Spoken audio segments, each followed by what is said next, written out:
pressure, maybe kind of sort of peer pressure, but there was just more of like wanting to know what could I do to get this person to like me, because he only liked certain friends, and those were his people. He would obsess on them. Like, had a friend named Connor, that's the person he obsessed on. And he went to Braden, that's the person he obsessed on. So if someone liked the interest that he likes, he will like develop that obsession on them and just want to, not a bad obsession, I don't mean like a right. me, No, like, I get it. He wants that's the person he wants to hang out with. He didn't have 27 friends. He had just that person. Mm-hmm. And so that was what, and I feel like with that, that's where we were at in that situation of just trying to, this thing is bad, but I understand you have a friend who wants to do this, that type of thing. Yeah. And that was... Good, that helps. And that was... So that helps with the bath salts, and I'm trying to see how Gannon reacted to these little things that happened to him until he went missing. Mm-hmm. The candle incident, can you tell me about that?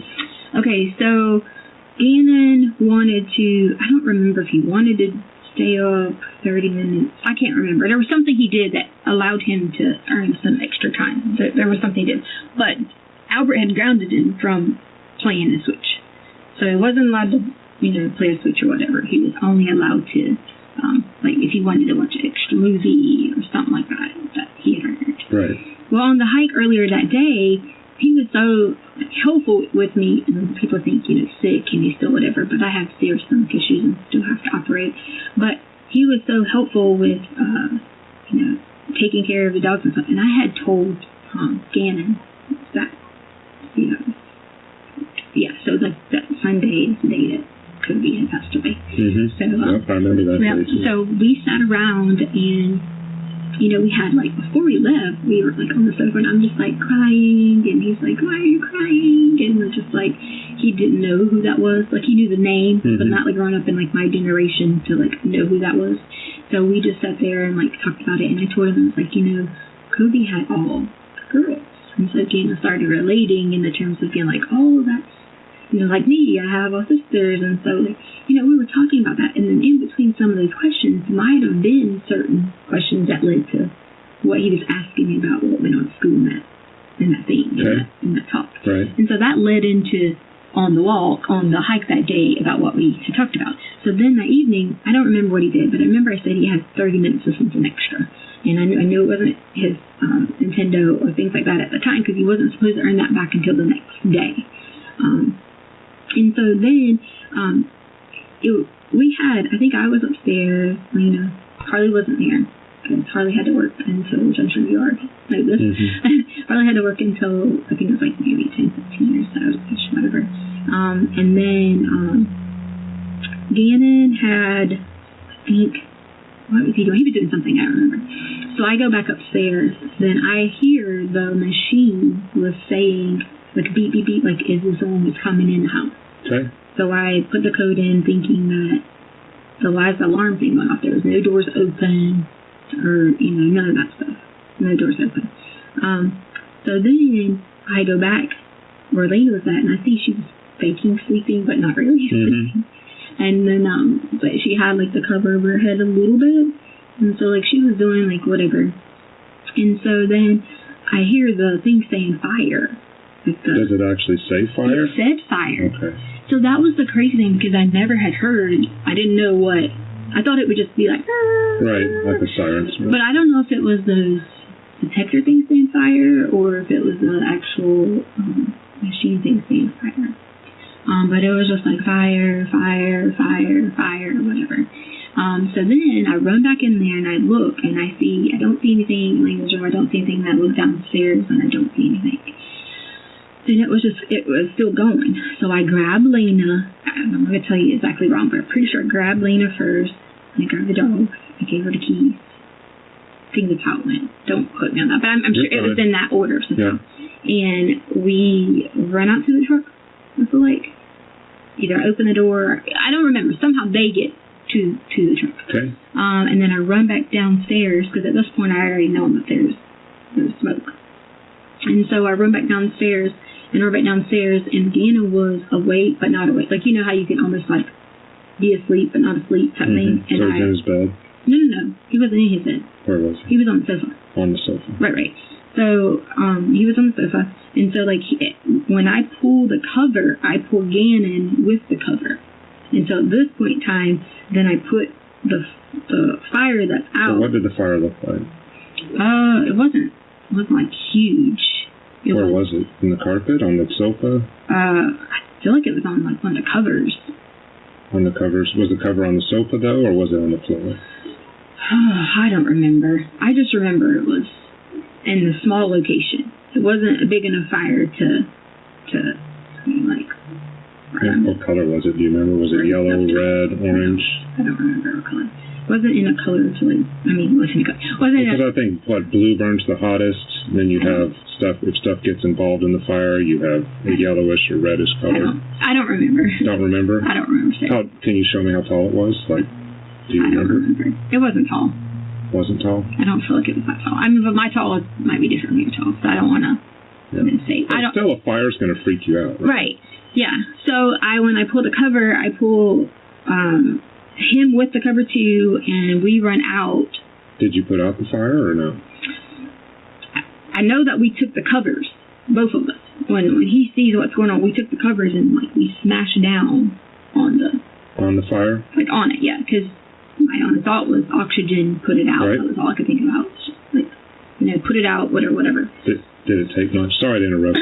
Did it take a lot to put it out, or no? Or did you just smother it and then move? I don't know. Or was it something in between? Was there what now? Something in between. I'm not trying to put words in your mouth.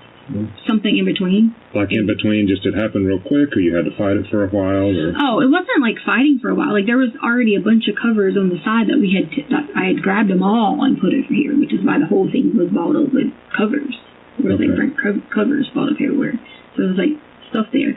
And then I run, and he's running behind me.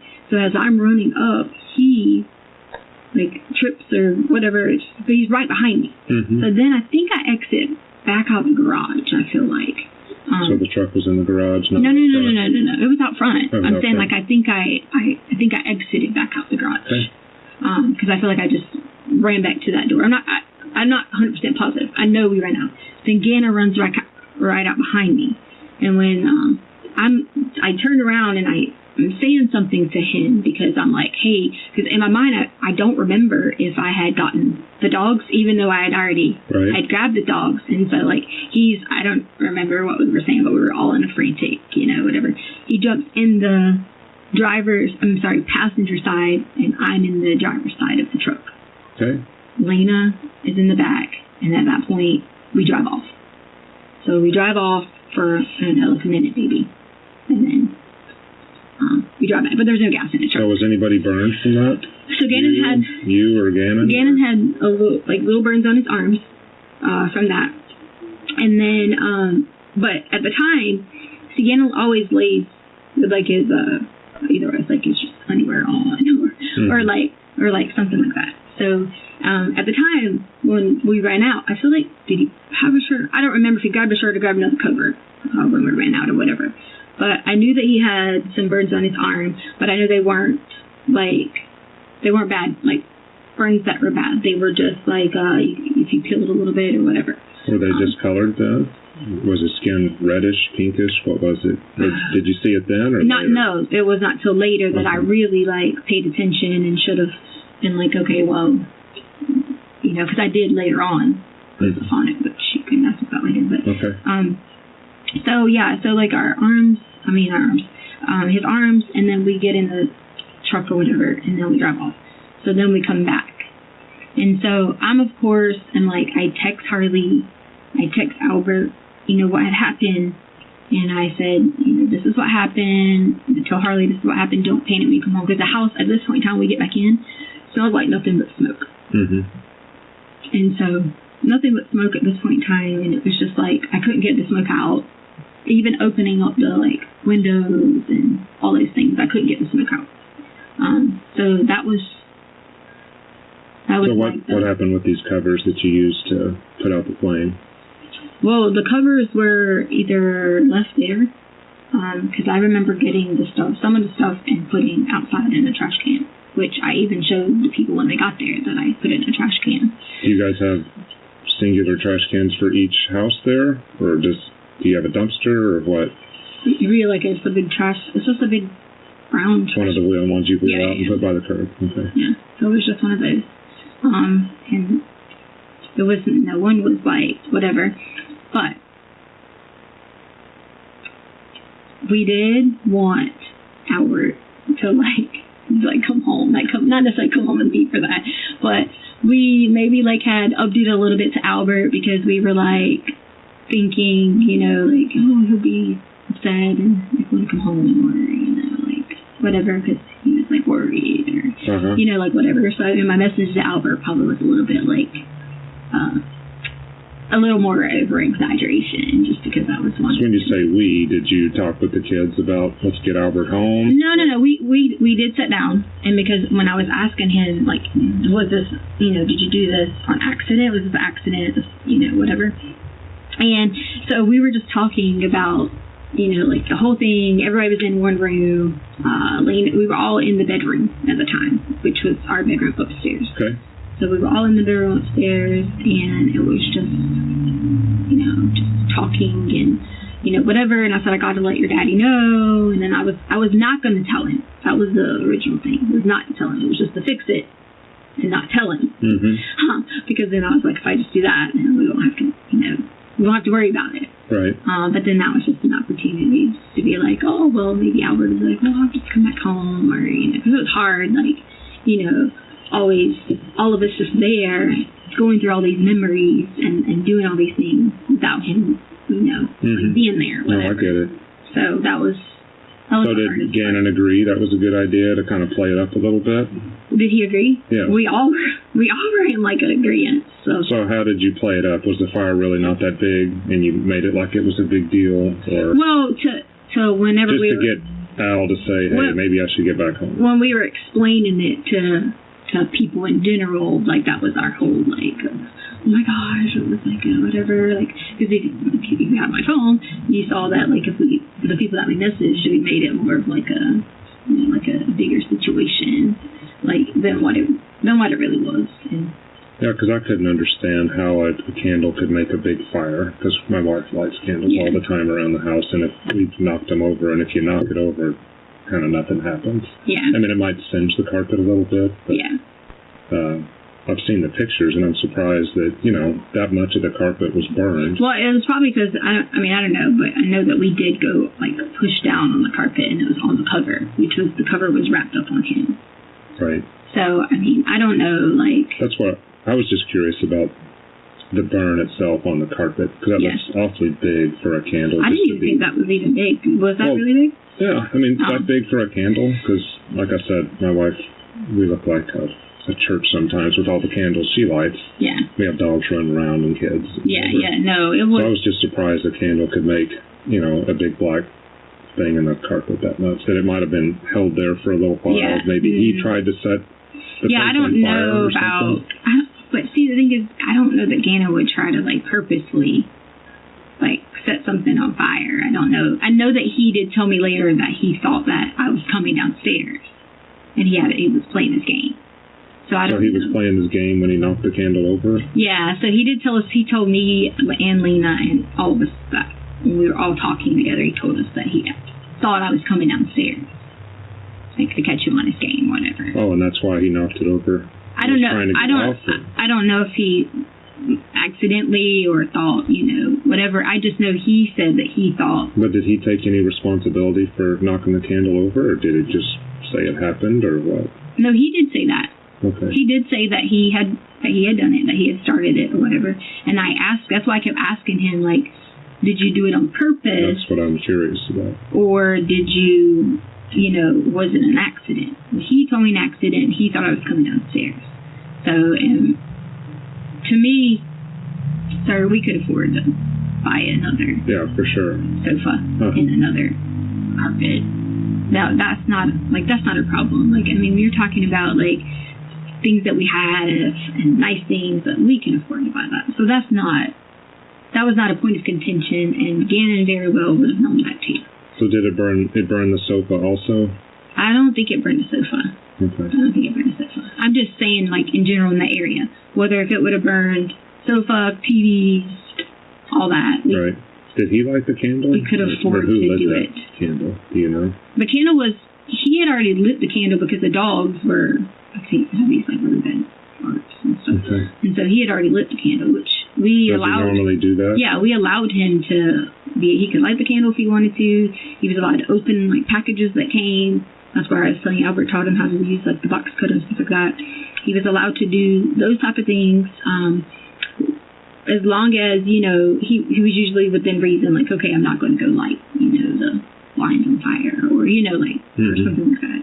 When I was little, too, like, I did the same thing about curious about matches and, you know, like, things like that, but we had already given him enough of, you know, like, safety talks about, like, Albert, when he talked to him about using the box cutters and knives, he always showed him the right direction, not to just go, like, you know, cutting open boxes and stuff. So he had already had these, you know, like, talks about the correct way to do these things. So. Well, it explains those two. So I've got the bath salts, the candle, and now the foot injured in the garage. So tell me about that. The foot injured... Oh, sorry, before I go there, so we don't forget, you said peeling these later? I just remember that on Monday his arm had a little bit of peeling to it. And that's when I said in my mind, and like I told the other lady that's here, that I did at that point say, I probably should like think about if later on after I put stuff on it, I need to think about if it gets worse, you know, monitor the situation, you know, like those type of things. Did you put stuff on it or no? Well, we had took that green aloe stuff and we had took and put the little, because the dog had just had get bit before, so I already had that little wrap stuff, you know. Okay. And so we had already done that in that situation. Did you put it on both arms? I think it was on the right arm, I feel like. And then when did you do that? Was that Sunday night, Monday morning, both? I think it was Sunday night. Okay. No, actually it wasn't. It was through the night because we stayed up late, so it would have already been Monday morning hours. Like into Monday morning hours. So why were you guys up late? Because we couldn't breathe. The smell was so like stuck in the house from the smoke. We couldn't breathe, no matter what we did. So where did you guys hang out until you could breathe? We slept in our room, and then we opened all the windows downstairs. Okay, and all four of you slept in. So Lena, Harley, me, and him were in the room for a while. Then Gannon went to Lena's room at this point. Yeah. So then Gannon went to Lena's room for a while, but then he was in his room by the time he woke up, so I don't know if he got up in. What time do you think you went to Lena's room? Was it after midnight or no? Sure, I don't know. When did you call him in sick? It was pretty early in the morning. Well, we didn't. What happened is all I did was I called and asked about his stomach. It was anything to do with the fire or anything like that. My question was, I'd already given him Miralax, which was like, you know, Miralax. Mm-hmm. So we had a prescription of over-the-counter, I say whatever it is, prescription Miralax, glycerine or whatever. And I'd already given him that.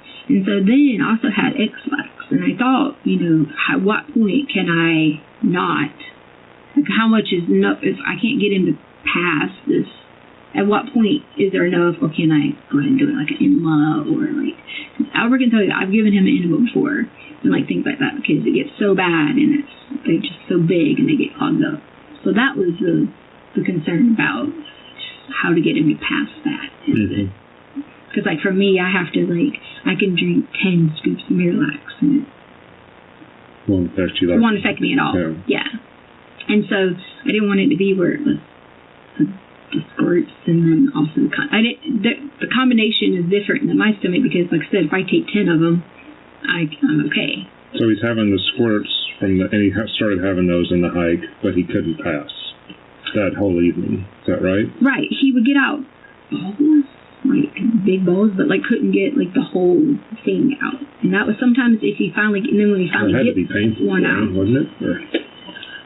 For me, I lay in the bathroom and I'm in pain. Yeah. Like whenever. Was he telling you he was in pain? Well, he sits on the toilet. His common thing is that he'll sit on the toilet and just sit there and sit there and sit there. So as long as he's got something to focus with, Gannon's pain tolerance is very high when it comes to just sitting there, focusing and all these things. Mm-hmm. So, I mean, So he spent a lot of time in the bathroom that evening, just sitting there? Yeah, off and on in the bathroom. We got kids' meals, but he came out and ate his kids' meal. So then it made him feel better, so I said... McDonald's or what? No, Carl's Jr.'s. Carl's Jr. Yeah. Okay. So I had originally said Burger King, but that's not Burger King right there. That's Carl's Jr. Got it. Carl's Jr.'s, yeah. Because I never go to Carl's Jr., but we got 2 kids' meals, and I think I got something too. And Lena went with me to go get it. So he ate the kids' meal when we got back. But he still hadn't passed. So. Well, if he ate, he had done something. He had already used it some, because he wouldn't have eaten. And had you given him the Miralax before the meal then? I'd already given him Miralax like throughout the week. We always had this thing where if I went in there and took one of my shots, like of acai berries or something like that, he would take one too. So it was common for me to be like, okay, here, mix, and Albert would always say, go mix him up one of the drinks, because we put in orange juice. Well, he didn't like juices as much unless it was like Kool-Aid juices, like sweet. So it was a common thing to always try to give Miralax to regulate the system. But the problem is, if you don't take the Vyvanse, so you don't take it for a day, like you didn't take it on Saturday, because the family was in town, and so you don't take it on Saturday, and if you don't take it on Sunday, that's when it starts to happen. So that's when the constipation and the diarrhea kind of can go hand in hand. So like, let's say if he would have took it Saturday, and let's say he would have took it Sunday, he wouldn't have been as bad. Right. But then the problem is, Albert always would want him not on it if we're going to go do like a big time activity, because instead of having him like, zoned out on something, I mean, you wouldn't want your kid zoned out on something. Yeah. That was the Vyvanse stuff. Right. Yeah. And so like the thing was, if we go somewhere that requires him to have like, massive amounts of things, then, that we don't want him to be under that Vyvanse and just have to be like zoned in. We want him to be able to like, especially like on the hike, I wanted him to be able to like run around and do things, because me and him were always on the top of all, like if we had hikes, we were always on the top of hikes. We were always the ones like, leading, doing everything. So was he bleeding that night? Do you know? From rectally? From anally? Yeah. So what happens is, from him squeezing, I hate talking about this. It sounds bad talking about like. Well, I'm trying to figure out, things that are going on with him these last couple hours. Yeah, so like from him squeezing and stuff like that, his does the same thing as mine does, and mine does the same thing. And so that's why I told you we're so much alike, and we could relate on that, because it was like, oh my gosh, like blood out your butt, and then just from squeezing and things like that, and that wasn't like pouring out. Okay, so it wasn't a copious amount. Yeah. Just because of him struggling with that all night, or that evening into the night. Yeah. You don't know when he eventually felt good? How it works is, he might feel good, and then it gets where it's hurting still until he gets it all out. It's not until he returns like 100% and being like, okay, I'm back to Gannon. Did he get back to Gannon that night? For Sunday? Yeah. Yeah. So he was fine when he was downstairs. I told you he earned extra time to be able to stay up and stuff. Yeah, but I thought, was he not struggling with this after the candle incident? Right. Like what happens is, I mean, if you want to call in a GI person, but he gets where he's okay, and then a little bit more okay, and a little bit more. It's just episodes. They happen once a month or ish, where he goes through those episodes of his stomach, and mine does the same thing. So when you guys were up in the bedroom, how was he? You mean like after the flame and fire and smoke? He was upset and like crying because he thought he was going to lose his switch, like for a long time. Like he thought, that he was going to lose his switch for a long time. So my biggest thing was, I don't care, we'll just do whatever we got to do to buy new whatever. I would be quicker to cover up a lot of things for Gannon, because we just related on the same page, more so than Lena, because Lena would be more of kind of like bratty-ish or, whatever. So Gannon could be more of like, we can have like secrets and talk and say, hey, we're not going to tell them you're going to do this, or, Right. Yeah. So I'd be more inclined to okay, don't tell anybody, we'll fix it. And so that was kind of like our conversations. what we were talking about, and and he was upset, like very, like upset and hurt and just trying to do whatever, but we also kind of just. So how late do you think he stayed up with you in the room until he finally left? I don't know. Was it past midnight, or do you know? I don't know. At this point in time, I don't know. At this point. So whenever he went to Lena's room, I think he walked down. I don't remember exactly, but I know because all four of us couldn't fit in the bed plus 2 dogs. So at one point in time, we had to switch the whole, okay, you go sleep here, you go sleep here. And I feel like at one point, Harley was sleeping on the sofa, and then Harley and Lena switched, because we were up. Like I said, we couldn't breathe. It was very smoky. So we were all, not sleeping, When Lena went to school, I'm pretty sure she probably went to sleep, or was very, very, exhausted. Right. Because, us staying up and, getting tired and stuff. So Lena was real sleepy, but she went to school? Yeah, what I'm saying is when she woke up, she probably was, really, really, felt like she could have used a couple more hours. Mm-hmm. So why did you call Gannon in sick and not her? Well, she wasn't struggling with stomach problems. So he still had him in the morning, then? Right. Okay. So it wasn't. I even had messaged Albert through the night and said, "Hey, I asked him." Mm-hmm. I asked him, and said, "Okay, if Gannon stays out." And so that was. Yeah. So he didn't respond because he was on a different time zone. Okay. And I got the message yet. So you called in sick though too for your work. So what I did was I said, I told Albert, I said, "Hey, I'll just stay at home with Gannon today." And he didn't write me back, or he didn't whatever. But the plan was I wasn't going to go back to teaching. That was the plan was I was not going back to teaching. So when was that a plan? I think it was December, so I was just going to try to use days and try to, whatever, because I just didn't want to go back to teaching. Right. What did you tell your school as far as why you didn't show up that day? For that day, I didn't talk to them about anything that day. Your school, you didn't? Not that day. Did you just not show? Or did you have classes waiting on you? Or No. Okay, so what happened was I transitioned because I was like, okay, I wasn't going to be a teacher anymore. And I was like, okay, well, I have to do something until this whole flight attendant thing started. So I had to do something until then. I couldn't just not have money or whatever. So I got on what is it? I don't know what district it's called, but it's one of the districts. And I said I would do a long-term sub position, or I would do the regular subbing position. And then I just, at that point, was going to just call in whenever I could work. I think it's D8. I have it in my email. Right. I could just call in whenever I worked or whatever. And just. So were you scheduled to show up then Monday morning? From the school that I wasn't going to work at anymore, I had already told them that I wasn't. I didn't even complete paperwork with them yet. So it wasn't even, They weren't counting on you to show up that day or work? What do you mean? But I hadn't signed any contracts. I hadn't done anything with them because the whole plan was I was not going to be teaching. I was just going to be. Okay. Yeah, I get you didn't sign contracts, but were they planning for you to come in to do something on Monday and you had to call in? I never called in on Monday. I'd already told them. Did you text down or something? No, on Thursday or Friday I'd already told them. Okay. On Thursday or Friday I'd already told them that I wasn't coming in. I didn't go in Friday either. I'd already told them I wasn't. So it was you're asking me about if I told them Monday, but I'd already told them prior. You'd already told them, so you didn't have to tell them you're not coming in on Monday? Right, because I had already told them because, on my dad's side, there was someone who passed away, and I just used that as a reason why I wasn't coming on the prior week.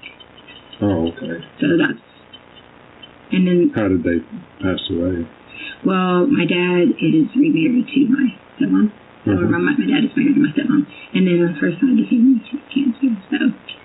honestly, I didn't have any plans to go there at all. I didn't. Yeah. But it brought me some time into not teaching and then trying to get set up on the next schedule. Because I had started developing a lot of stress over teaching because it wasn't so much about teaching anymore. It was about following a piece of paper that wasn't helping the students. And so that was already a plan that was set separately and trying to figure that out. So did you say the stepmom excuse then?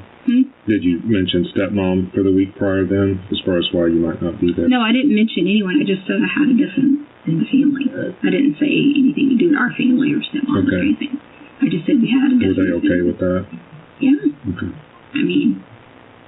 What are you going to say, right?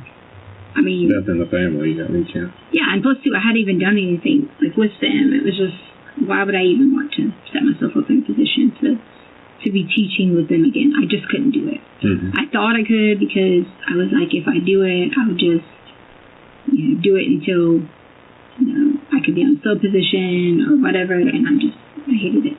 Yeah. Well, I had to sub for a little while before the FBI. Well, see, I didn't have a problem moving into the sub list. Yeah, but subbing's not fun. Right, and of course you don't get paid, which you should, but I didn't have a problem moving into the sub list. I didn't want to teach sped. I was in a hard position with not wanting to be a teacher at all. All I wanted to do was work with people and being able to see new people every day. And so I had to buy myself some time, and it just was fortunate that someone had passed away. And so that bought myself time in order to. So if you say you wanted the truth, that's the truth. That bought myself time. That bought myself time to just be able to take I think it was Thursday, Friday, maybe Friday. I don't know. It was 1 or 2 days to take that time through the weekend to kind of self-reflect and be like, how can I, get to the position where I want to? You know how hard it is to look at someone's face, spend your whole life working in education, and then you don't really want to do it. Yeah, my wife's in education, my mom's in education, but yeah, I mean, some people are cut out for it, and others are like... Right, and I did it so long, and it was like, it was more so about following everything by the book and not being able to actually get to have fun with kids anymore and get to teach them the way you want to teach them. Right. It was to buy myself some time, and the plan was just to keep working at the airport and then I go from there. Okay. So tell me about the next morning then. So now you're at home, Gannon's at home, right. Elena's at school. Tell me what happens then. Right. So this is where I need help from everybody. Yeah. And you can get help. I've like I said, I've had some high-level informants that have told me some horrific things, and we've had to relocate them. We can get different names. But to do that, to kick that in motion, we need to know the story. We can't just say, someone's got really important information. Right. Well, that's where I would need someone to help guide me through this, because I want to help more than anything. Well, that's why I'm here, because I'm representing Denver FBI, and then I have the ability to pull resources from Quantico, which is our behavior analysis unit. Everything comes out of there. Right. It's called CERD, which is our incident response group. So this was a big enough case that the supervisor of the FBI asked me to come down from Denver, and I get all my training out there. So you're not going to have better resources in this room right now. And I'm not bragging. Right. I've just been doing this stuff for a long time. Right. So if you tell me what happened and then you need protection, we can do all that stuff. So DEA doesn't have those capabilities, ATF doesn't. No. DEA just investigates drugs, and they're very good at it. Right. But the FBI, we're now worldwide, and we have offices Bogota to Russia to China to wherever. Right. So, and we get a lot more funding because of when September 11th happened. That changed everything for us. We were the nation's #1 law enforcement agency before then, but they gave us so many more resources since then. Right. And so I am specialized in missing kids and unusual homicides, including serial killings and whatever else. So I didn't get in right away on your case, but I have been working it for the past couple of weeks. I wish I could have talked to you again. Yeah. Well, I'm here now, and whatever you tell me, I mean, the worst thing I can do for people like you is if you have a story that requires your protection for the FBI, it would not be good for me to run out and say, oh, Letecia told me this, and that's not how it works. Yeah. If this can help us find Gannon, we'll do whatever we can. Okay? I'm not, like, I just need, like, protection for a family. And I swear to you. Okay, well, you can get that, but we have to know the story first.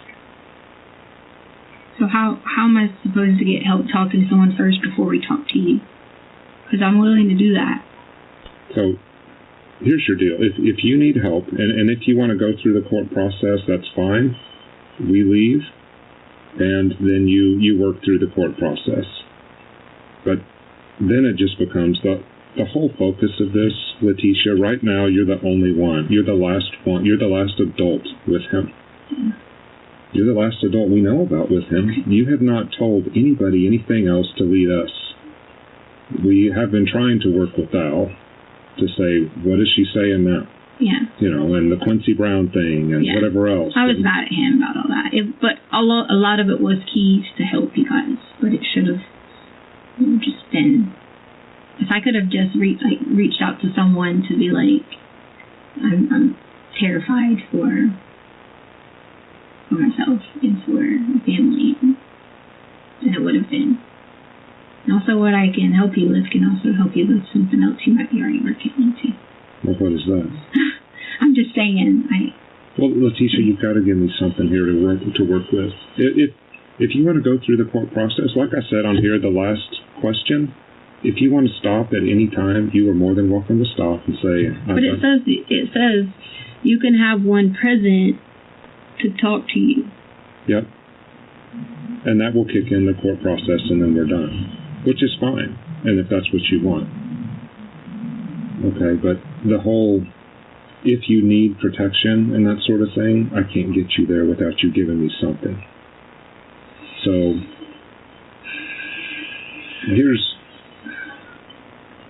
I listened to all the calls with Al, and I've seen the crime scene reports. Mm-hmm. Okay, what happened in the bedroom was not Gannon slinging his blood on the wall. Well, that's totally, like, not even to do with anything. Yeah, that's why I'm so, like, upset about bedrooms and all those things. Because I understand you're an expert. I know that. But I'm telling you, I'm going to need, like, protection. That's it. It's not me. I'm not the person. So, but if you're not the person, the charges won't be different.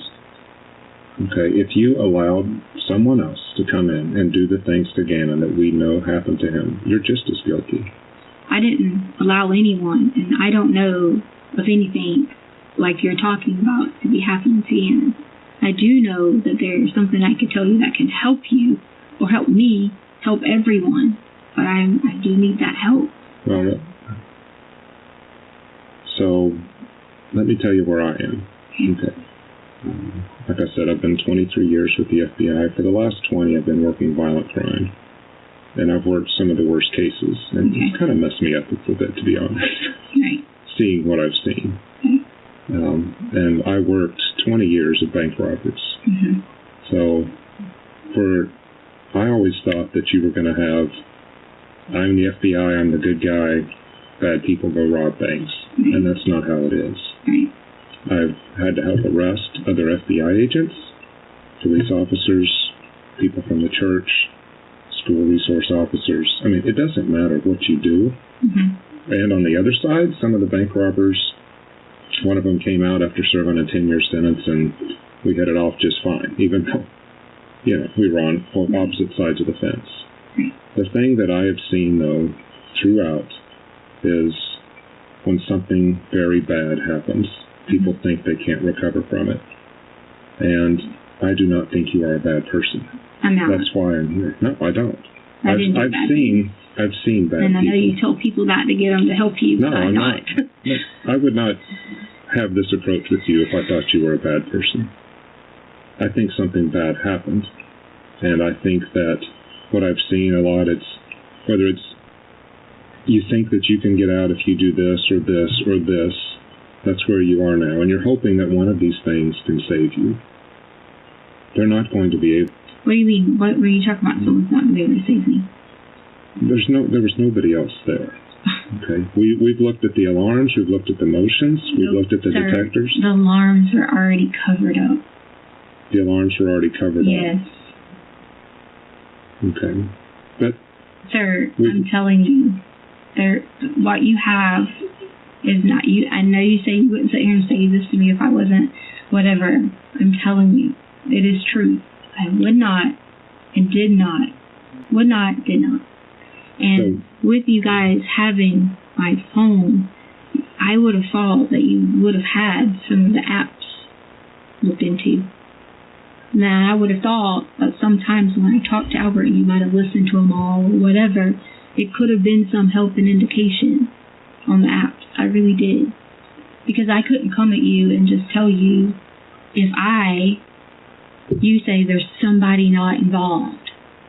I could walk you through it and prove it to you, and you guys have already had this predetermination. I don't mean you. I haven't the first time I spoke to you. You guys have already had this predetermination that that's what's going to happen. It's already in your mindset. Yeah, because we have no other evidence pointing us elsewhere. Right. So if there was a shred of evidence, Letecia, that pointed us to some other person, we would be all over it. As soon as Quincy Brown came out of your mouth, it doesn't take long. So you know 100% he's in Mexico right now? Yes, we do now. Okay. Mm-hmm. All right. Because we did get our legal, we have what's called a legal attaché. Mm-hmm. Okay. That's where, that alone, and I get that you're saying you have someone who looked into that and knows that, that's where I know in my heart that I can't trust to get help. That very reason. You're saying Quincy Brown's not in Mexico? No, that's not what I'm saying. But you would have said another word, like something in between that would have gave that off. Like, you wouldn't have said he's just in Mexico and you didn't do anything. You would have said, oh, did he come back here for a reason? You wouldn't have said any of that. You would have known some other things too. Or maybe you have and you just can't tell me those things. And that's okay. But... well, we don't, in a case like this, so tips will come in. Mm-hmm. You know, the public will call in. And then, of course, you and Al are of primary interest because you're the parents of the missing kid. And most, 90% of the time, when a kid goes missing, it has to do with one of the parents. Mm-hmm. That's it. That we work on probabilities. Okay. So, and especially with you, then, you're there, you say he went to a neighbor's house. Okay. That's the very first thing you say. And then there's no thought that somebody took him. You said there's no thought? There's no thought for law enforcement. But you're not understanding what happened leading up to the days before. Nothing to do with Gannon, nothing to do with me, okay, in terms of me and Gannon. Okay, I love Gannon with all my heart. And so you can sit here and say 90% parents, this, okay? I'm not saying you don't love him. I love him. I'm saying that even I have had times when my son rolled a basketball underneath that I wanted to turn around and do something, and then I would have regretted it later. But what you're saying to me is, what you think is that I hurt Gannon. And I don't think it was intentional. Okay, but I didn't hurt Gannon, okay? And I didn't either intentional or not intentional hurt Gannon. I did not. That's just not what happened. Okay? And I had this conversation with you just to see for a second if I could get help from you. Which you can, but how can you expect me to help you, Letecia, if you're not going to tell me what happened? Because you can't go, just so let me tell you. You can unlock the entire resources of the FBI right now. I've told you that. But then you say that you're not willing to do it, whether you don't trust me or you think that there's these people involved. But you already told me someone wasn't there based on an alarm. That's from what we can see. Yes, okay. Movement in the basement, right. Movement upstairs. But you've already told me that based on that, okay? But what you're not realizing is there's 2 sensors on that home, okay? Two that can easily be manipulated, easily, okay? And if you even knew anything about Pryor, you would be thinking a lot differently now. But see, that's why I can't talk to you about these things, because you already have predetermined what you think. It doesn't matter what I predetermined. But you said intentionally, unintentionally, and that's not the case. I'm not saying I'm right 100% of the time. It doesn't. You need to just disregard whatever I think, or really whatever anybody else thinks. If you have a truth, and if you have something that will help us finding, really, to hell with me and everybody else and what we think. You should just cast that aside. All I can follow is the facts of the case as they're told to me. Okay. And so for me to go somewhere else besides the facts, I have to then go back to the facts to check it. So when I say something I'll talk to you in private, but you can't tell Albert about anything that led up to it or anyone else. Albert will not know anything. I understand that, but I will. But I need your help, and I need to know that you tell me those resources, you tell me whatever, okay? I know you're saying you got whatever, this and that and all that, but I really am going to need help, like, a lot. Swear to you. Don't base it on some alarm reports, because they can easily manipulate it. Well, we're not just they easily were. I know, I'm saying when you're saying no one else was there. So when you say that, don't base it on that, please. I'm begging you, because that was not even remotely. It was not even it. Not even. So you care about Gannon? I care about Gannon. I have reached out every day offering for people to go in these certain places to get even insight, to see. I've every day asked, hey, can you go do this? Can someone meet me here? So you've asked someone to go look for him? Right, like I reached out and I asked Albert, I said, hey, can you meet me? Let me tell you about this, and let's go to this location to look. I've asked all these. What location do you think he's at now, Gannon? No, I'm just saying, like, in general. No, but I'm asking you. In general. Now, where do you think he is right now? I don't know exactly. I don't know. Well, where do you know him to last? But I am 99% confident Gannon is alive. Okay. Letecia, where do you know him to last be? I want to help, sir, but I'm in a room, and you've already talking about all this and the courts, and it's me against everybody else. So here's the deal. Once this thing goes through the courts, you talk about that, you're the only one to be with him. You think you're going to be able to tell a story. A story? It might be a true story. Gosh, sir. But listen, I've listened to a lot of your stories, and I don't know what else to tell them. Yeah, okay, that's because I was mad at him. Had nothing. I already knew. But I've seen what you told the news reporter. I've listened to what you told El Paso about the sex assault that happened in the house. I already knew that you guys were listening to him. Yeah. So I said that because I was angry. But what I think I can offer you today is some help. Okay. Okay. And I've told people that I've worked with here this story because you remind me a lot of a case I worked about 5 years ago, and I'm still working a little bit of it today because of the fallout. There's a guy from Highlands Ranch. His name's Harold Henthorne. Okay. And he pretended to go to a job every day, like he was earning a lot of money. His first wife, she was a social worker in Denver. She ends up getting sick. He's going to have to pay for her medical bills. And because of that, she's going to be sick. She's going to have medical bills. She's going to find out that Harold doesn't really have a job. Okay. His image was very important to him. And he ended up staging an accident. And I'm not saying he did this again. I just want you to listen to the story. And the car fell on his wife and killed her. And he got away. Yes. It was down in Sedalia. A Jeep. He somehow got her underneath the Jeep, and the entire Jeep came down and crushed her. 10 years later, 12 years later, he's married to a second wife. They have a lot more money. They have a family. Harold's a Christian man. He went to Cherry Hills Church, which is a big church in Highlands Ranch. And he built the walls for Juarez. He would go down and do mission work, etc. So he had a good heart. But his second wife, she was an eye surgeon in Cherry Creek, And she kind of her family started figuring out that Harold didn't really have a job.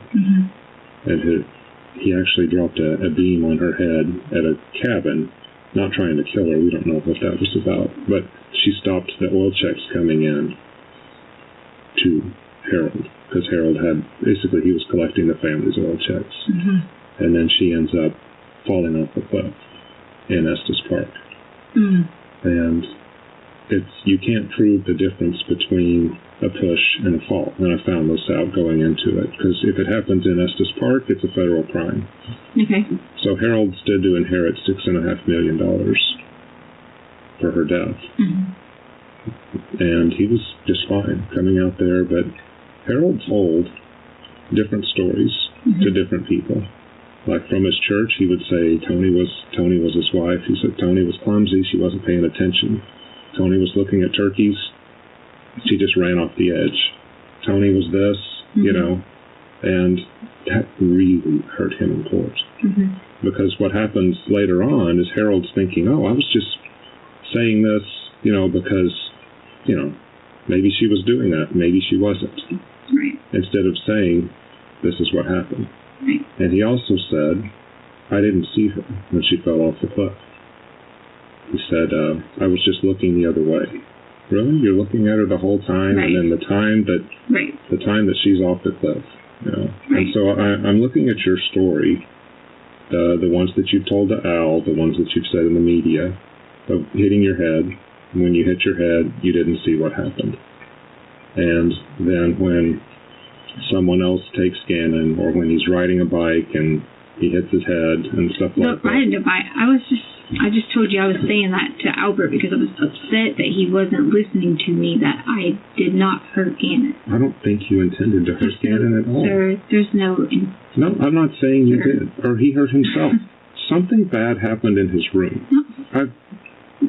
Have you seen the... Sir.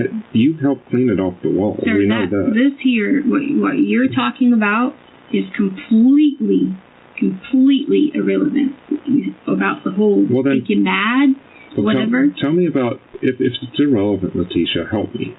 Because there's a big blood pool in the corner, there's spray on the wall. Because if I tell you anything about any of that, all you're going to say to me is, hey, da-da-da-da. If you didn't do it, no, I will be your advocate. Because why do we know each other? No, but Why would I care? If you didn't do it, and it helps me find Gannon? I didn't do it. Okay, well then help me find out who did. Who did what? That to Gannon in his room. Done what to Gannon in his room? There's a pool of blood in the corner. Okay. That's Gannon's blood. Okay, so you're saying, now this is where I have a hard time knowing whether you're like, okay, trust you or not, right? You're saying there's a pool of blood. Albert said saucer-sized blood, because I'm sure you had him say all this, because I'm sure you were there, or whatever. Okay. In his room, and you said something about, what'd you say? On the wall. Okay.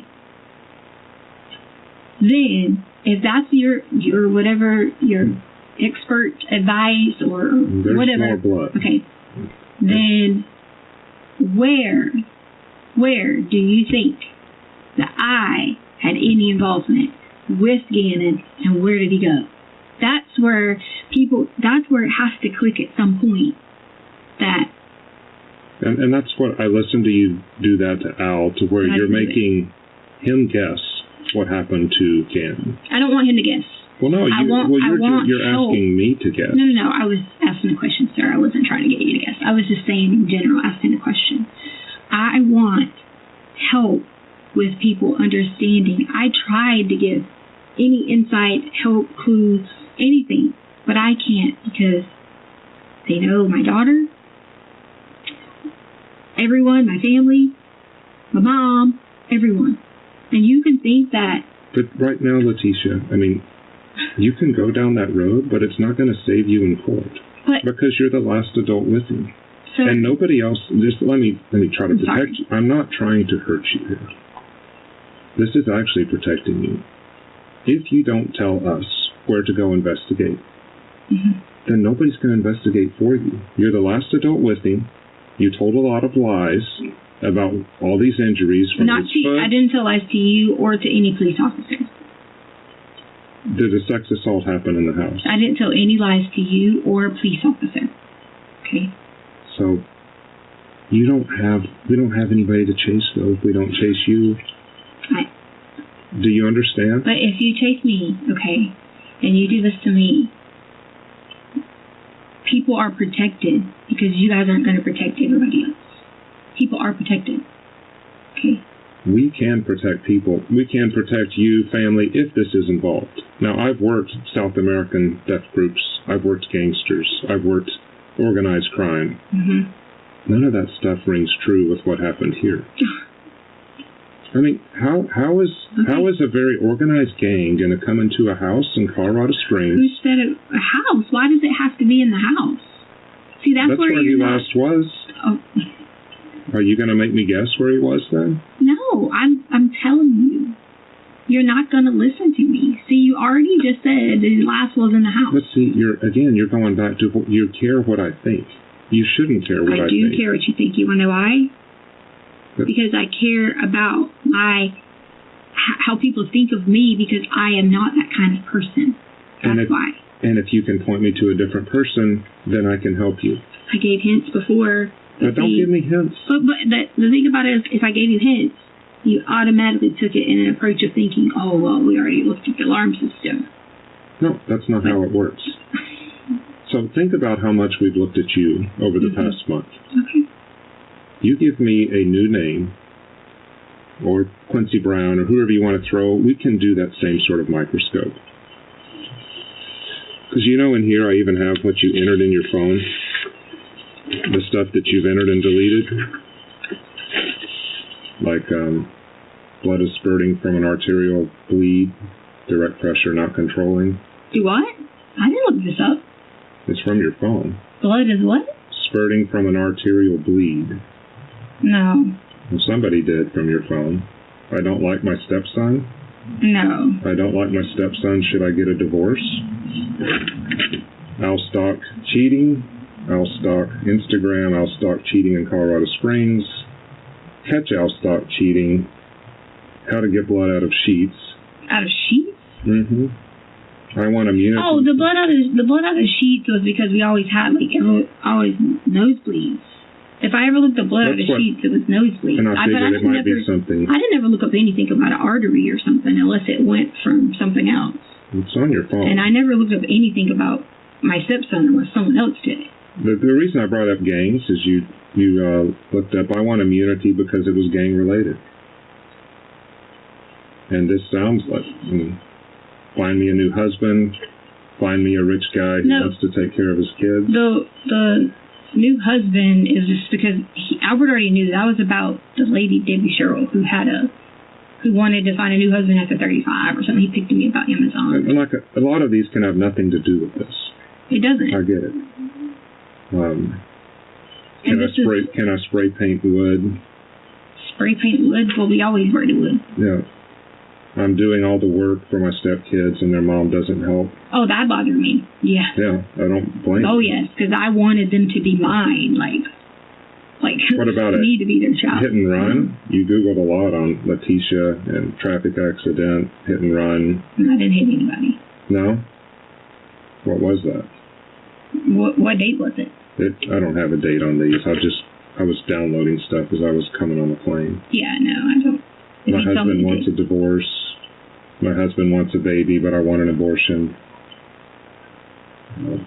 One day, some people will wish they treated you differently, which I get that. Parenting should be for people, not one. Quotes a suicidal person might say. I mean, these make me very sad when I read them because I can see you're doing all the work at home by yourself. Which I wanted to be there. Like, I wanted to totally have the kids as my children. That's the point you're not getting. Like, I wanted those kids to be saying to me that I'm their mom. Yeah. Like, I am the person who cares for them, loves them, everything. So you can think that. What do you do if you suspect a person swallowed poison? Did somebody actually swallow poison? Poison? I don't know. I always click things and read them. Did somebody swallow it? No one swallowed any poison. Okay. You will never forgive me and treat me like a princess. You'll never know when it's too late. Oh, yeah. I mean, I always search for things when Albert was gone. What is an Alford plea? Did you figure out what an Alford plea was? Alford plea? Yeah, ALFORD.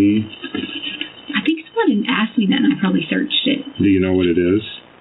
Yeah. Do you remember? What did you remember? I don't remember. I just remember something. Because someone was writing that online. So if anyone wrote something online, I looked it up. Just like the other day, someone wrote something about FBI coming or something, and if I see something online, I always Google what someone else says and see what, if what they're saying is matching what he's saying online. Right.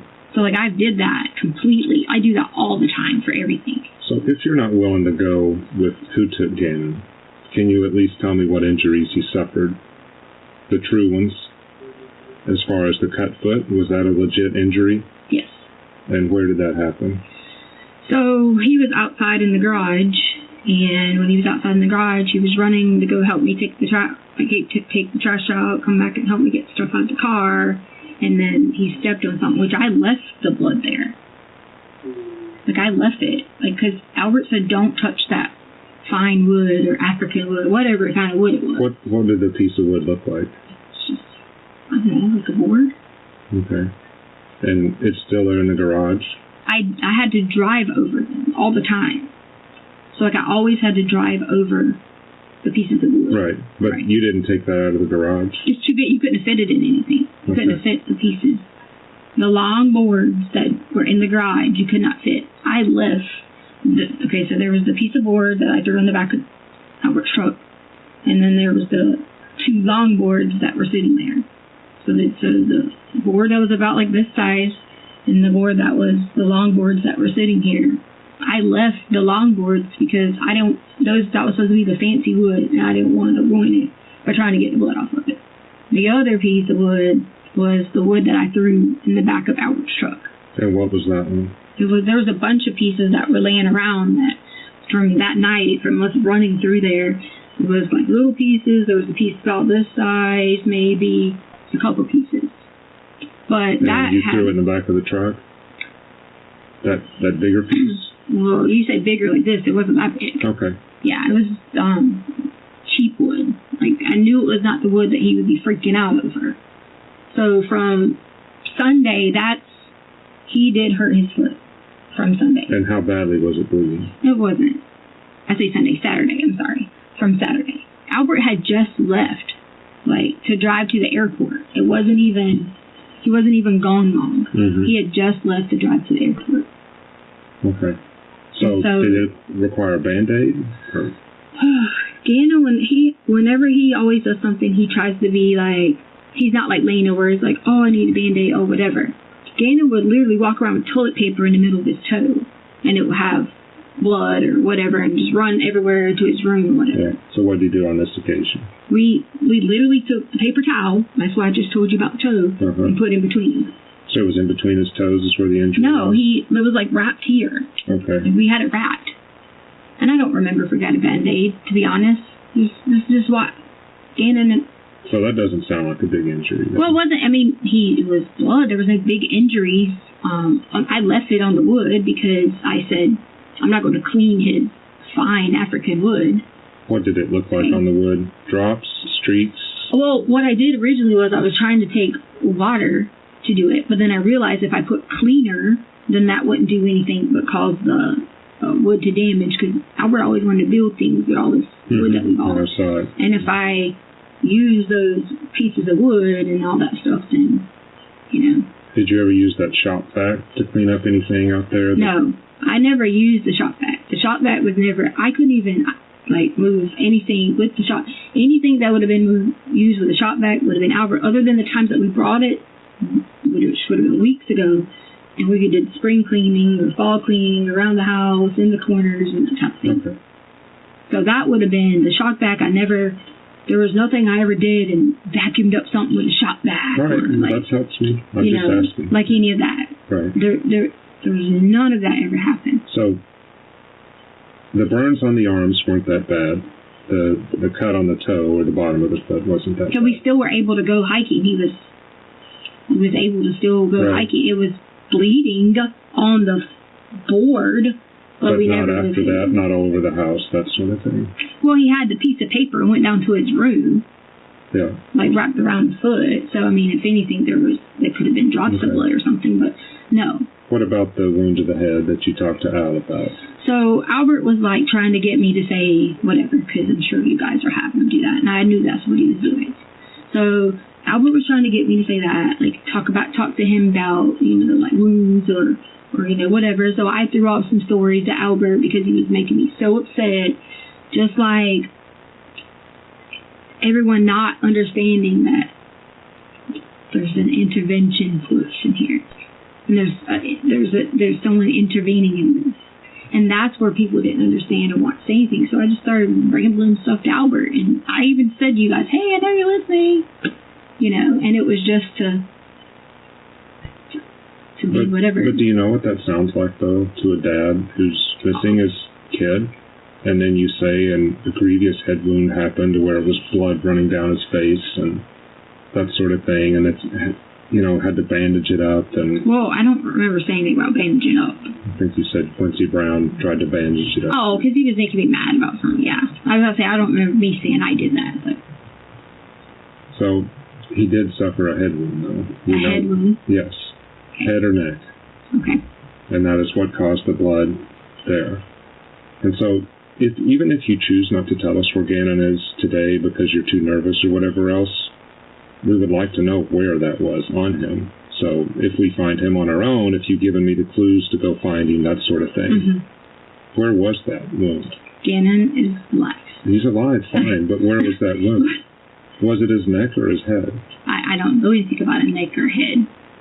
Well, you had to clean up the wall. You went ahead. That is not even from what you're talking about there. Had nothing to do with anything from Saturday, Sunday, and whatever. That had nothing to do with any of that. How could it not? It did not. There was a lot of blood. It did not. You're going to have to explain that. Sir, it did not. Well, just tell me how. It did not. I promise you. But you're not going to tell me how. So where we can help you. You're not going to help me, though. How could I not help you? How are you going to get up, Letecia, on the stand after telling all these stories, which we're going to ask you about, and then say, I can explain all that, and it's some party that I never told law enforcement to go chase? If Gannon is alive, we have an 11-year-old kid somewhere being held against his will, and you're not telling us. You might as well have done this yourself. That's why I'm saying... Let me hold you again. All right, here.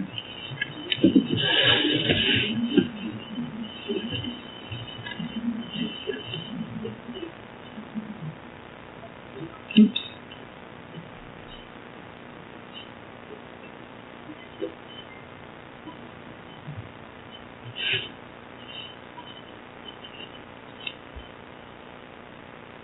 I'm not fill it out. I'll just put that there.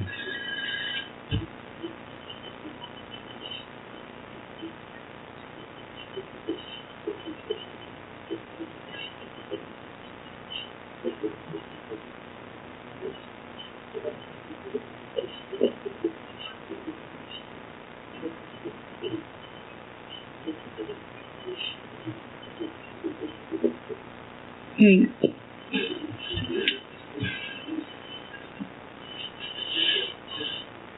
What about the blood in the back of the Tiguan? Tiguan? Mm-hmm.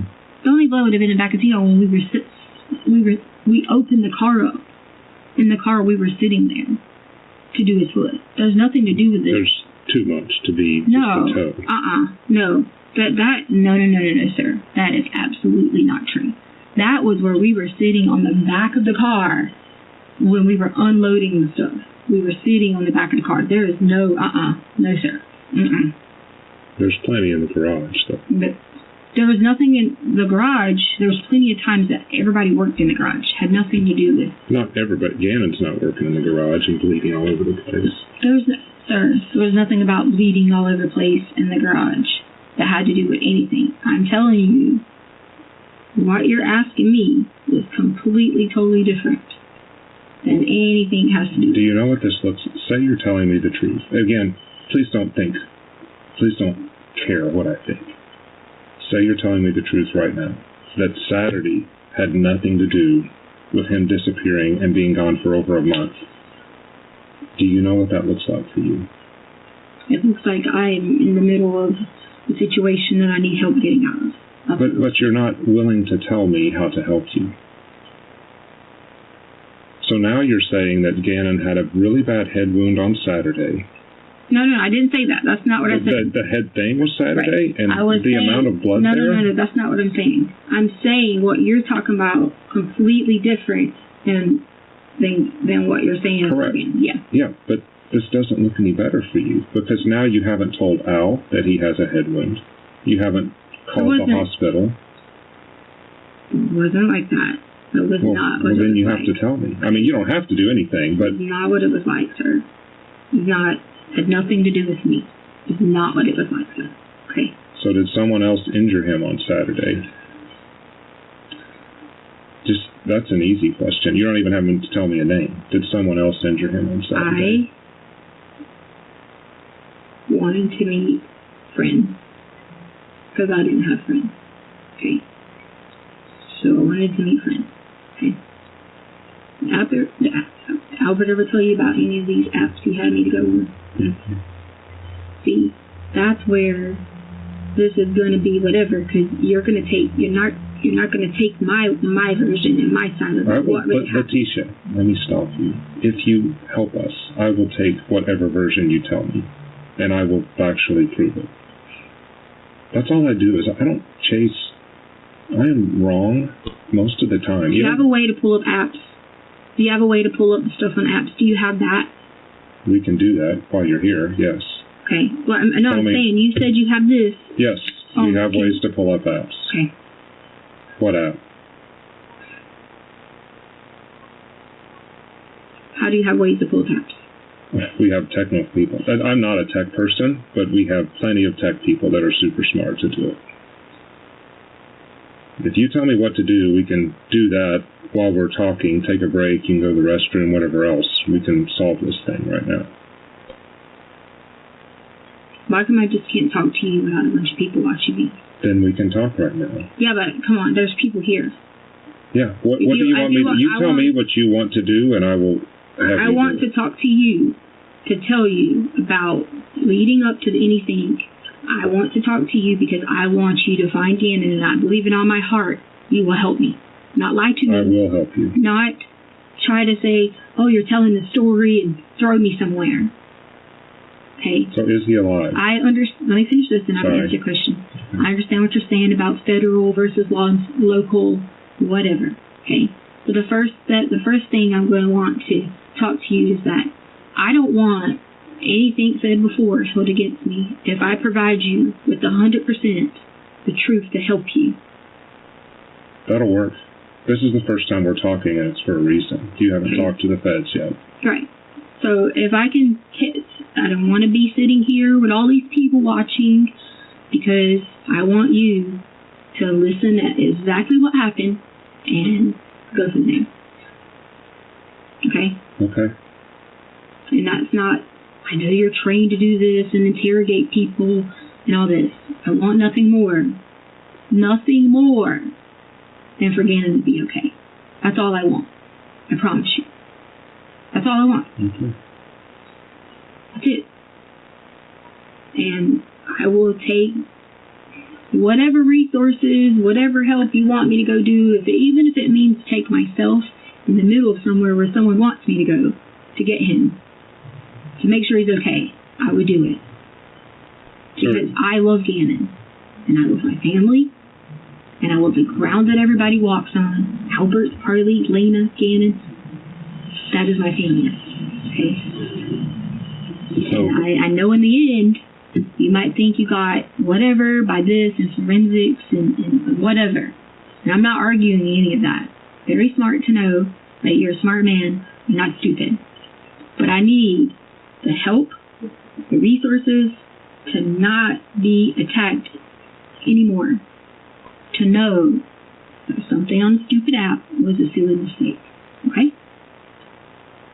So you brought someone in. So I'm not, I just said I would talk to you. I know, I get it. So,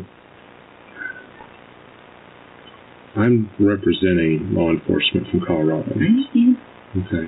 And if you tell me something, even though, we started a recording now and whatever else, and if you say we won't talk unless we turn off the recording, that can happen, but I'm going to pull in all those resources. No, I want you to pull in resources. I'm not denying you to say pull in the resources. I'm looking at you from mother to a father. I have been scared because I don't know what's going to happen. Not because I did something. I wouldn't have told you that there was random people, intervention, or all these things if there wouldn't have been. Okay? I wouldn't have done that. I wouldn't have done that. Mm-hmm. Could have easily just been like, hey, if there was truly what you guys had thought about, I don't think you intentionally done it, there was this accident, common sense, well enough to know to pick up the phone and say an accident happened. I'm not stupid, okay? Might be freaking out because I don't know how to get this help, but I'm not stupid, okay? And that's looking you dead in the eye to tell you, I did not hurt Gannon at all, okay? Swear to you. So if you're willing to give me the opportunity to talk to you, I don't want to be like watched by people. I don't want to be, whatever. This is a separate recorder. This is mine. Right. And so does the Myrtle Beach house. Yeah, they do. Right. Right. But I need the help. You'll get the help. Okay. All we're focusing on is finding the kid. Okay, and that's what I want. I don't want to look at you look at me like I'm just this bad person who doesn't want to find our child. That's not it. I just don't. When it came at me as an attack, okay, because that's what originally happened, okay, and I get it. They have to do their job because guess what? They're probably parents too, right? So they have to do their job, right? Mm-hmm. Okay, I get that part. Okay, you can ask me about any of these, whatever.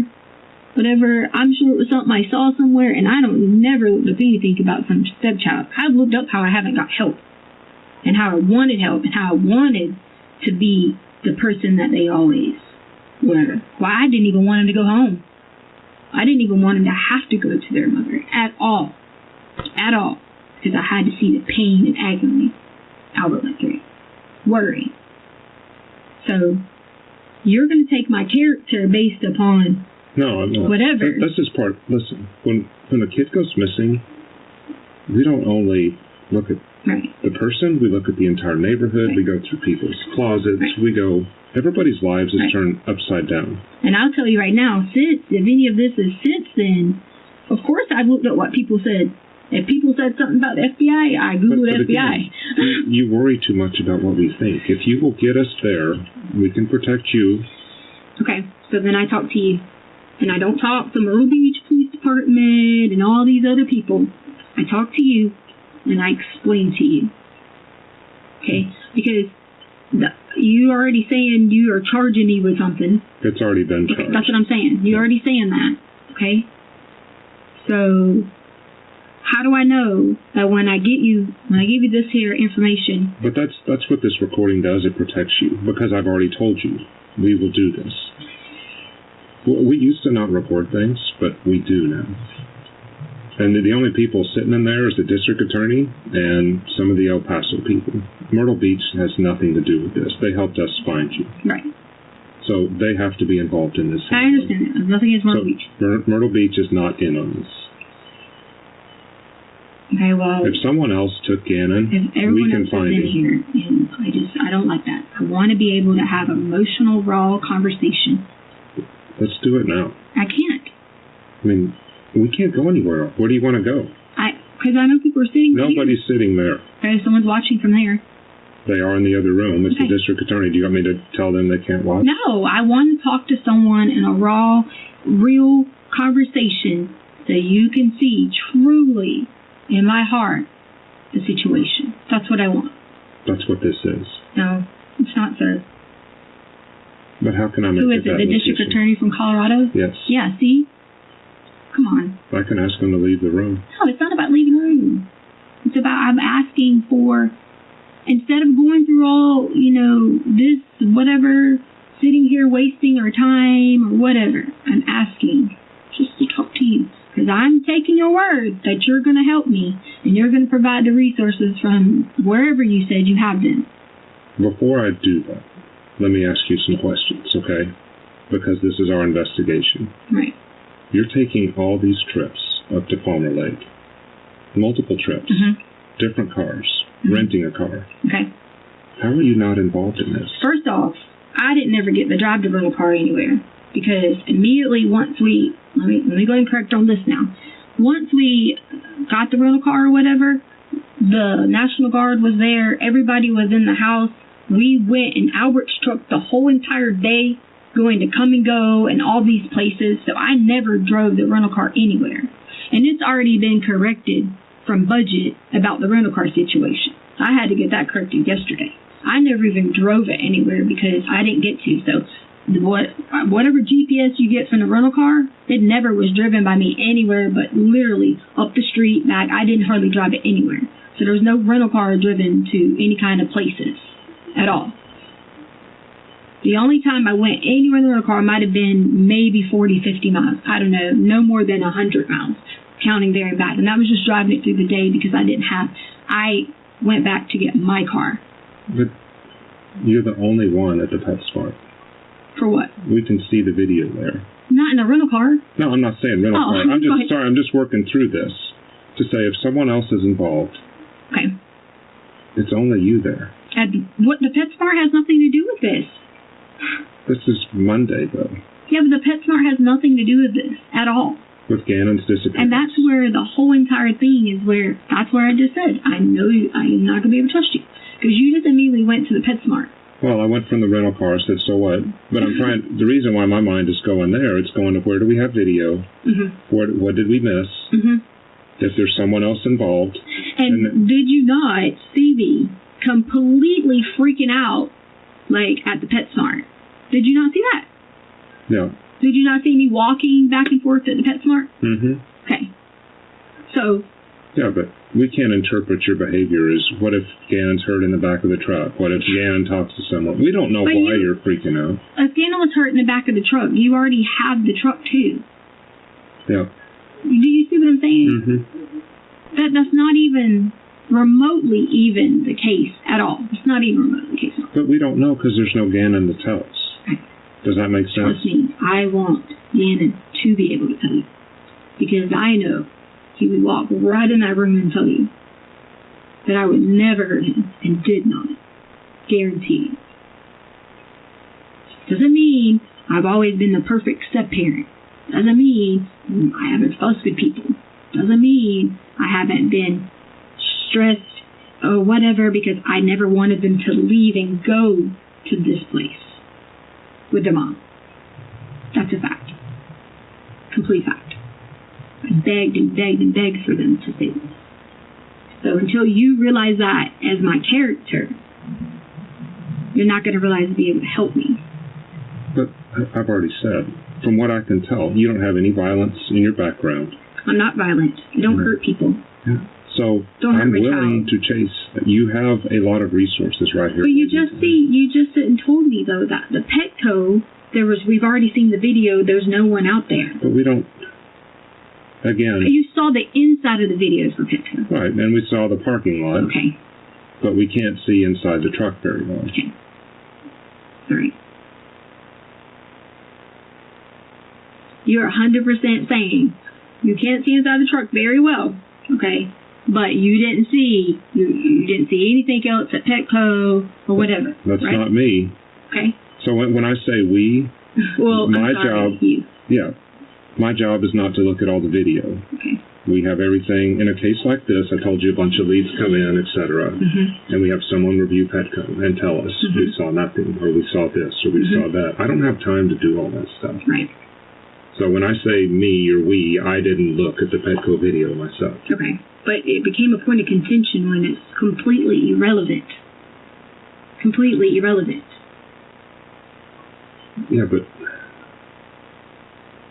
So you're testing my experience. No, I'm not testing your experience. Absolutely not. I'm actually asking for your help, not testing your experience. And I'm failing your test. So I know. Because everything that I've looked at in this case, when you see the blood spatter on the wall. You see a big pool in the corner. Okay. You see your shoes that we've collected with Gannon's blood on the bottom of them. Okay. And then you point to Eduardo, who doesn't exist, or maybe he did exist, and we don't have a last name. Okay. Then you point to Quincy Brown, and then you say Uncle Matt, these names and stuff, and it's like, I've seen it before. And that was Harold. That was. But I'm not Harold. I'm not saying you are, but I'm saying this is my experience. Right. I got you. I'm not saying you are, but it didn't go well for him because his attorney got up. He's one of the best attorneys in Colorado. He cost $600,000. Craig Truman, and he started. He paid $600,000. Okay.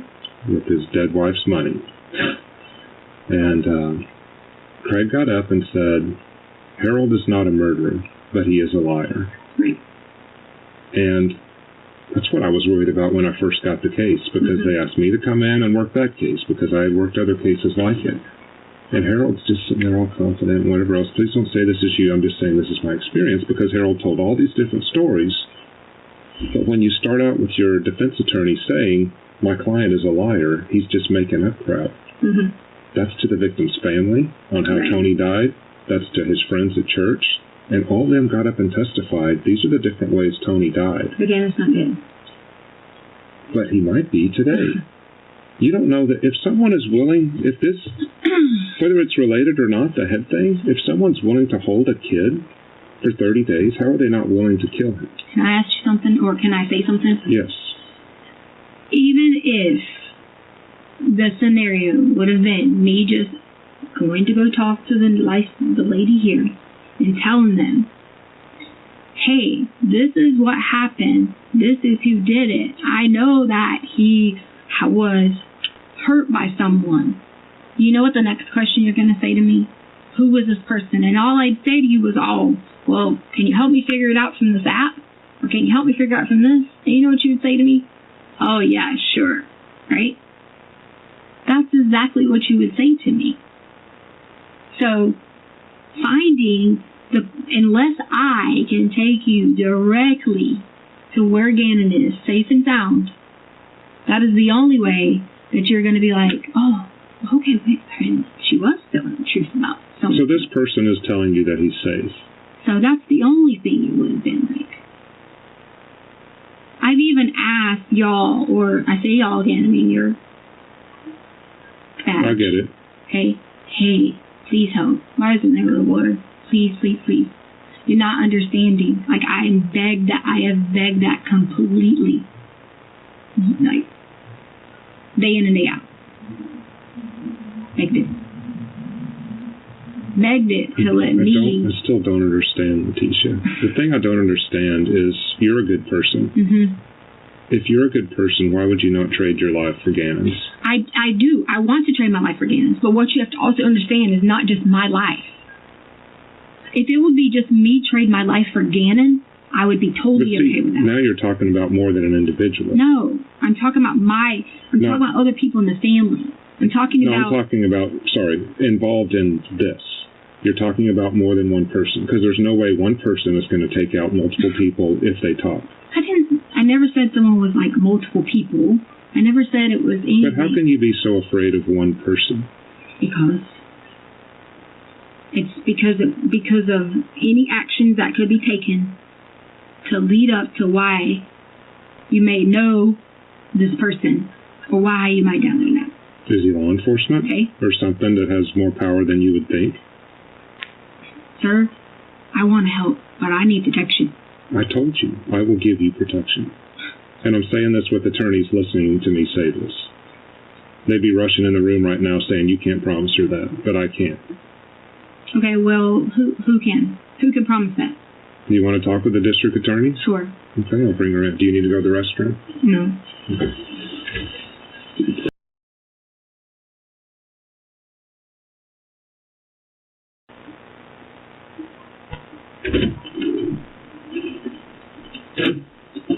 Hi.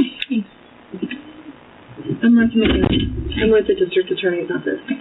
Just so you know, I looked behind there. This place is under construction. There's no one back. I can walk you back there if you want to look. Oh, no, I believe you. I was just talking about all these people watching. Yeah, and Martha's been watching. Yeah. I have, yeah. So John said you wanted to talk to me? About protection? So, I don't have any trust in anyone. And obviously, I know I've told him that I said things to Albert because I was mad and upset, whatever. But how do I know that I'm going to get help? Like, because I didn't hurt you, okay, at all. But I need the help to figure out how we're going to get together. Let me read you what she wrote. Okay. Or I'll just show it to you. And I wrote Saturday. I probably, The head thing was Saturday. It had nothing to do with this. Check my phone for an app. This will explain. So we do have your phone, and we have gone through, like, these are keystrokes. Right. I'm talking about, like, when you download apps. Did you have a different phone beside the one that was in your van?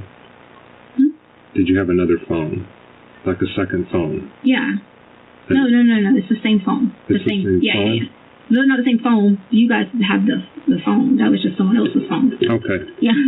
But at this time, that I'm saying that's the same. The 843 is the 655 number. But you didn't have a second one that this app might be on. No. I only had this phone.